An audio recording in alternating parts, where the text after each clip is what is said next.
Hello everyone, welcome my first blog. এখন আমি অবস্থান করতেছি ঐতিহ্যবাহী নীলসাগর বিন্যাডিগিতে। আমার অনেক দিনের শখ এই নীলসাগর বিন্যাডিগিতে নৌকা নিয়ে ঘুরে বেড়াবো। যেই কথা সেই কাজ, তো অনেকদিন পর সেই সুযোগটি চলে এসেছে এবং আজকে আমরা নৌকা নিয়ে চলে এসেছি সেই পুকুরে।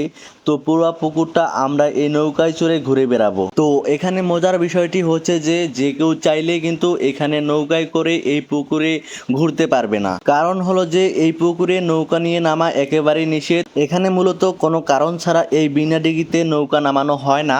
তো যখন খুব জরুরি প্রয়োজন পড়ে বা দরকার হয়, ঠিক তখনই কিন্তু এই নৌকাটি নামানো হয়।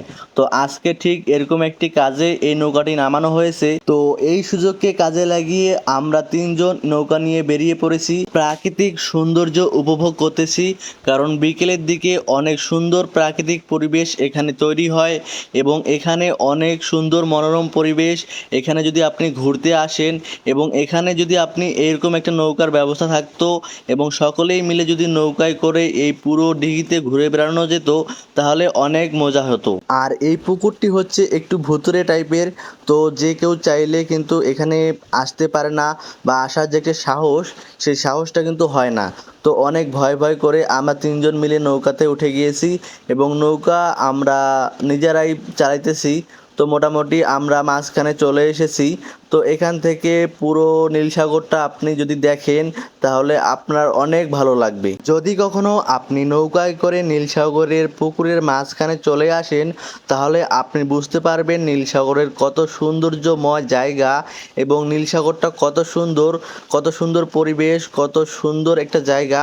এখান থেকে আপনি যদি দেখেন তাহলে আপনি অনেক আনন্দ পাবেন। যদিও ভয়ে বুক কাঁপতেছে, কিন্তু এইরকম প্রাকৃতিক পরিবেশ বা পানির মাঝখানে এসে যে আনন্দটা, তো এই আনন্দটা উপভোগ করার জন্য এতটুকু রিস্ক তো নিতেই হবে। যেহেতু ভয় কাজ করতেছে, তো আমরা বেশি রিস্ক নেব না।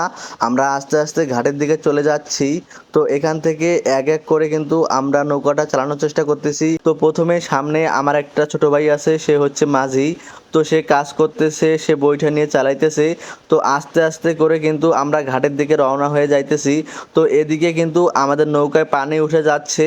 তো আমরা এখানে একটা মগ নিয়ে এসেছি, যেই মগের সাহায্যে আমরা আস্তে আস্তে করে পানিগুলো তুলে ফেলে দিচ্ছি। তো আমার এই ছোট্ট ভিডিওটি আপনাদের কেমন লেগেছে অবশ্যই কমেন্ট করে জানাবেন, এবং আপনারা কারা কারা এই নৌকায় চড়ে নীলসাগর ঘুরতে চান এবং নীলসাগরের মাঝখানে যেতে চান, তারা অবশ্যই কমেন্ট করে জানাবেন। তো আজকের ভিডিওটি এখানেই শেষ করে দেব। দেখা হবে নতুন কোনো ভিডিওতে। ততক্ষণ ভালো থাকবেন, সুস্থ থাকবেন। ধন্যবাদ।